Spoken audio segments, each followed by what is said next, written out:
Imagine reading an essay where every single verb is conjugated perfectly, like the Mm. spelling is flawless, the punctuation is exact, and yet the whole thing sounds like it was written by a hallucinating robot. Right, yeah. It just makes absolutely zero sense. You reach the end of the page and you have no idea what you just consumed. Why does that actually happen? Well, it happens because the writer treated language like, a pile of perfectly manufactured bricks, but they completely forgot to build a house. Yeah.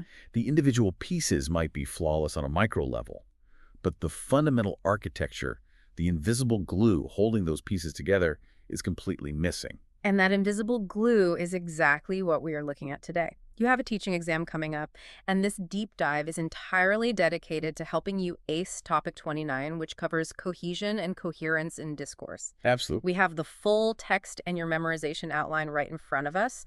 And our mission today isn't just to, read definitions at you. It's to synthesize the actual mechanics of this topic so you have a rock-solid mental map ready to deploy on test day. Right, and to give you some peace of mind before we even really dive in, the source material provides this incredibly useful, ultra-short memory version of the entire topic. Oh, that's a lifesaver. It really is. It breaks your required exam answer into 9 distinct checkpoints.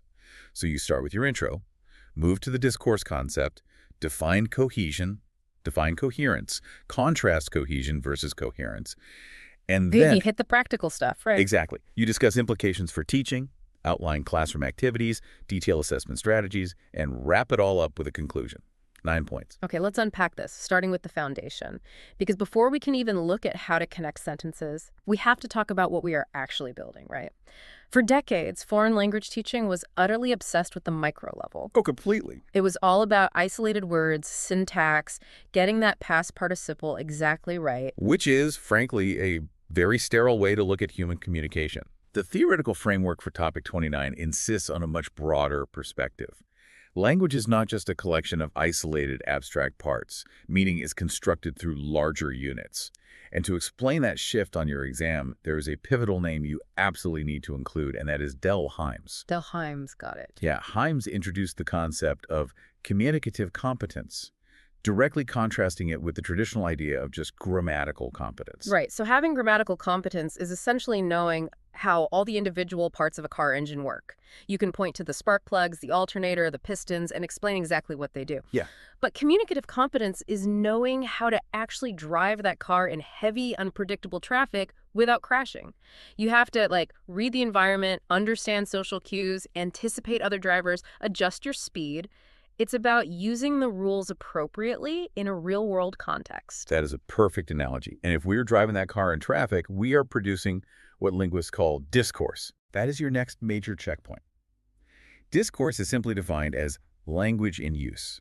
It's language produced in real, authentic, communicative situations. So not just textbook sentences. Exactly. That could be a spoken conversation at a coffee shop, a formal written academic essay, or even, a thread of text messages. Meaning doesn't just come from a dictionary definition of a word, it emerges from how those words are used in a specific context. And the sources emphasize that to truly understand how this discourse works, we have to look to 2 more crucial names for the exam, right? Michael Halliday and Ruqayyah Hasan. Yes, Halliday and Hasan. They are the pioneers of discourse analysis and textual unity. They looked at how meaning is established not just within a single sentence, but between sentences. Right. They identified that human beings rely on 2 distinct mechanical systems to keep that car moving smoothly through traffic. Okay. One system is linguistic and physical, operating right there on the page. The other system is logical and cognitive, operating in the mind. And these 2 systems are cohesion and coherence. And people use those 2 words interchangeably in everyday conversation all the time, constantly. But for topic 29, separating them and understanding their distinct mechanics is the whole ballgame. So let's start with the surface level, cohesion. Halliday and Hasan define cohesion as the explicit linguistic links between sentences. Right. It's the tangible, visible mechanisms that prevent a text from being repetitive and disjointed. Cohesion is what physically binds the text. And your exam outline identifies 5 specific, cohesive devices that a teacher must understand to evaluate a student's writing. Okay, let's go through them. The first mechanism is reference. Right, and this is essentially the brain's way of avoiding exhausting redundancy.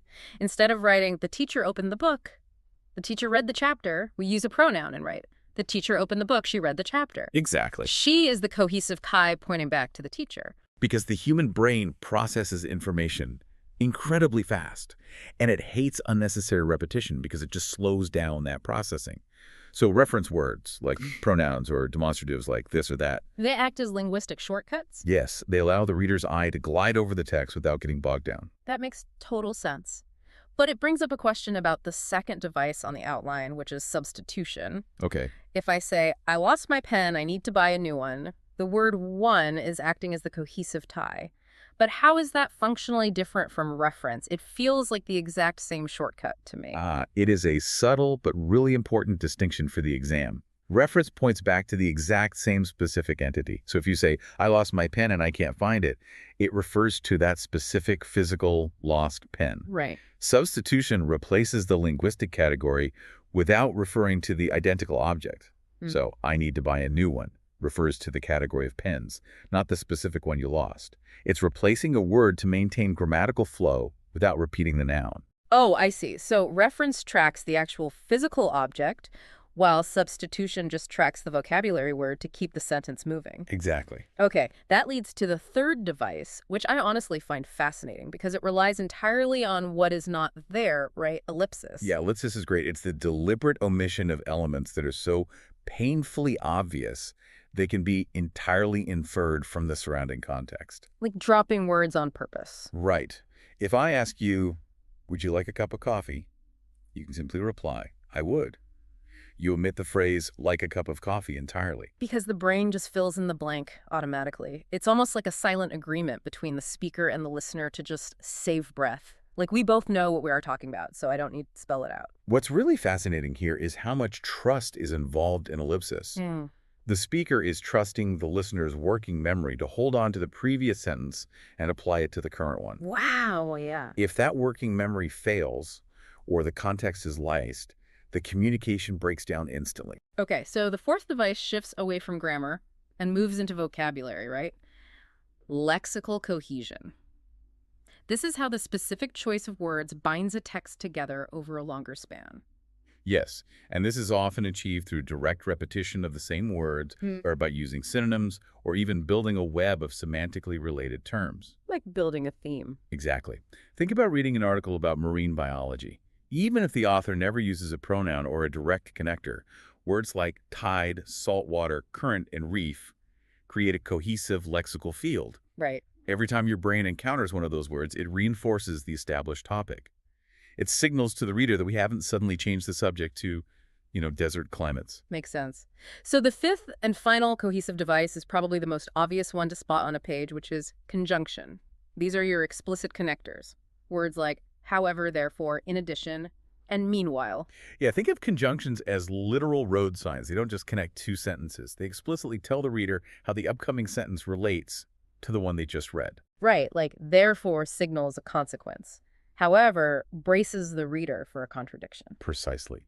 They do a lot of heavy lifting in guiding the reader's interpretation. So we have reference, substitution, ellipsis, lexical cohesion, and conjunction. Those 5 tools make up the surface-level mechanics of a text. But as we established with our hallucinating robot at the beginning, you can have all these surface parts functioning perfectly and still fail to communicate anything meaningful. Which is the trap a lot of students fall into. Right. Which means we have to dive into the deeper level, coherence. Yes. If cohesion is the physical parts of the car engine, coherence is the GPS directing the entire journey. It is the underlying logical organization of ideas. A coherent text must have a discernible central topic, and it must feature a logical progression from point A to point B. Okay, here's where it gets really interesting, especially for an exam setting. The source material states that coherence is a cognitive and interpretative process, like it doesn't actually exist on the page. No, it doesn't. It exists entirely in the interaction between a text and the audience. Coherence heavily depends on the listener or reader's background knowledge, their expectations, and their ability to draw inferences. It is a highly active mental process. I want to push on this concept of the two systems operating independently because the outline explicitly demands we contrast them. The idea that a text can be cohesive but not coherent sounds like a paradox. It does sound weird at first. Yeah, how can sentences be perfectly linked together but make absolutely no sense? My brain goes to a grammatically flawless sentence like, the pupil therefore ate the however. The syntax is fine, but it's pure nonsense. Well, that is an absurd micro-level example, but it highlights the mechanism perfectly. Let's zoom out to the discourse level, where a student might actually write something like this in an essay. Imagine reading this. I love eating apples, therefore my car is blue. However, the moon landing happened in 1969. Wow. Okay, yeah, that hurts the brain. Right. I have used 3 perfectly grammatical sentences. I have used explicit cohesive conjunctions, therefore and however. On a purely structural, surface level, that text is highly cohesive. But it is entirely incoherent. Yeah, there is no central topic at all. The ideas do not logically progress. Exactly. The surface links are essentially lying to the reader.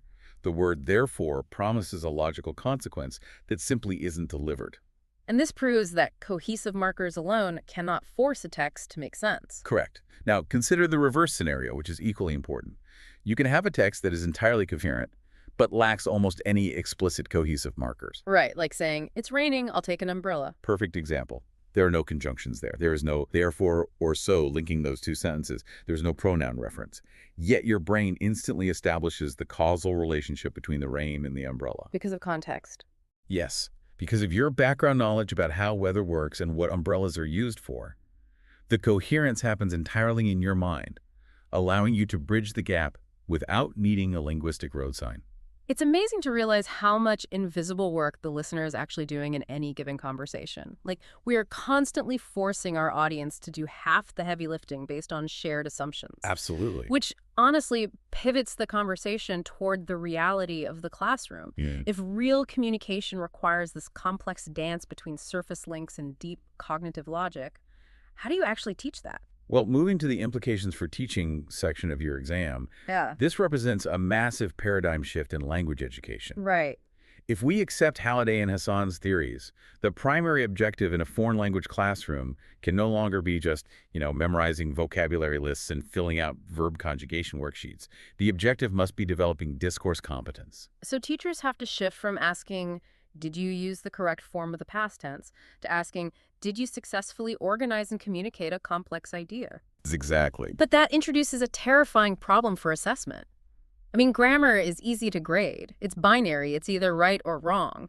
But grading logical progression, grading a student's cognitive, interpretative process, that feels dangerously subjective. It does. How does a teacher fairly assess coherence when faced with a stack of 30 essays? This raises a critical practical issue, and the source material explicitly addresses it by pointing to the use of analytical rubrics. Teachers cannot rely on a vague gut feeling about whether an essay flows well. Right, that would be fair. Evaluation must systematically break discourse down into measurable, observable data points. So you were basically building an objective framework to judge a subjective experience. Yes. An analytical rubric designed for discourse won't just count spelling errors, it will have distinct graded categories. For example, it will evaluate the consistency of reference. When the student uses they, is it always crystal clear to the reader who they refers to, or does the reference break down and cause confusion? Oh, that makes sense. It will also evaluate conjunctions. Are connectors used purposefully to show contrast or addition?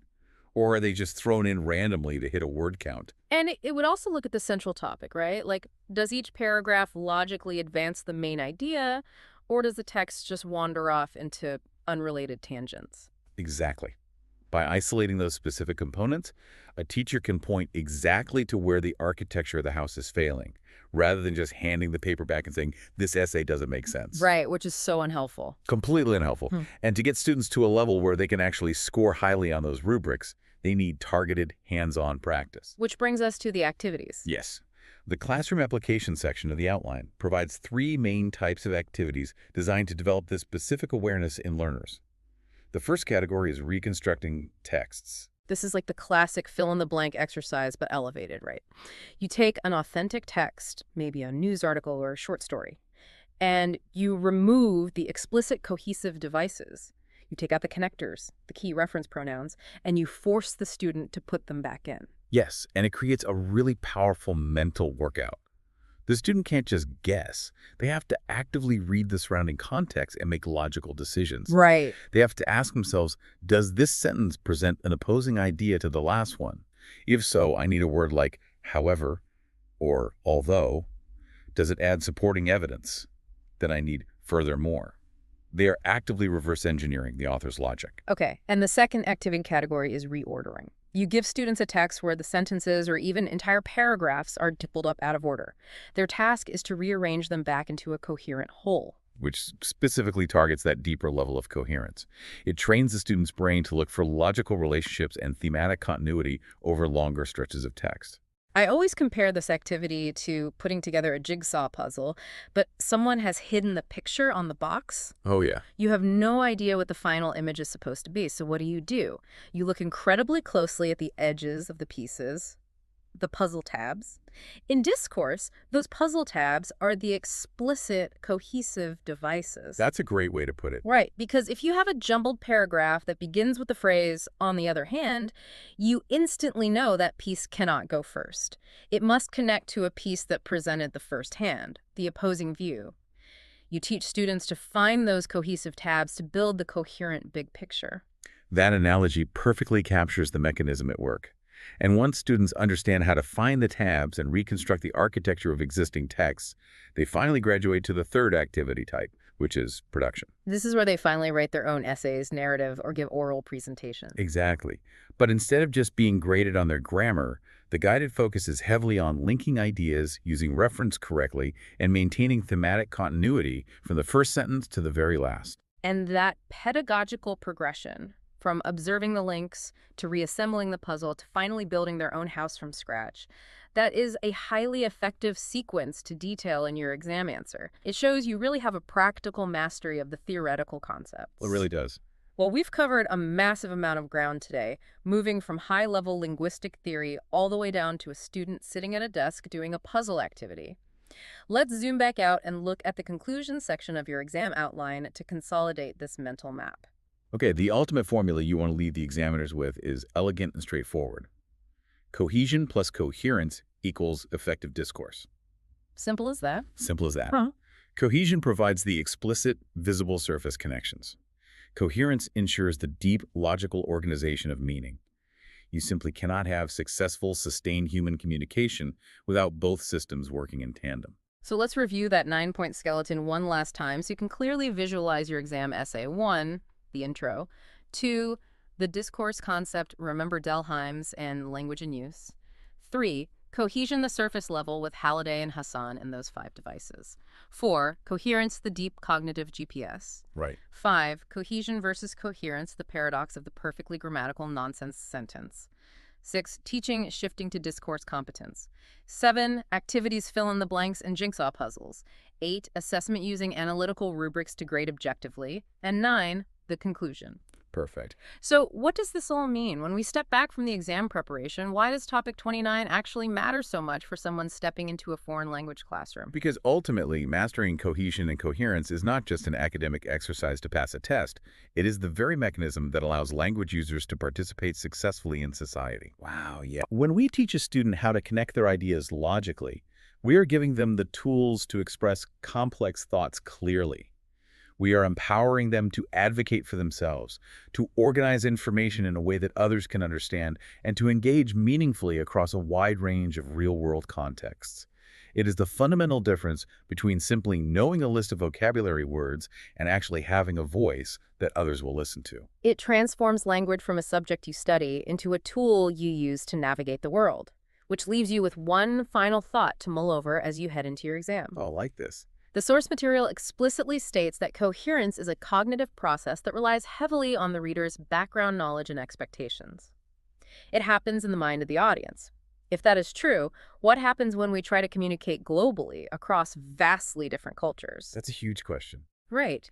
If coherence entirely depends on the unspoken assumptions and expectations of the listener, does a universally perfectly coherent text even exist? Or is the logic of our writing always completely at the mercy of the unique cultural background of whoever happens to be reading it? It's a fascinating problem. It really is something deep to think about as you review your notes. It turns out that invisible glue holding our words together isn't just grammar, it's our shared understanding of the world. Good luck on your teaching exam. You know the theories, you have the map, now go show them you know how to build the house.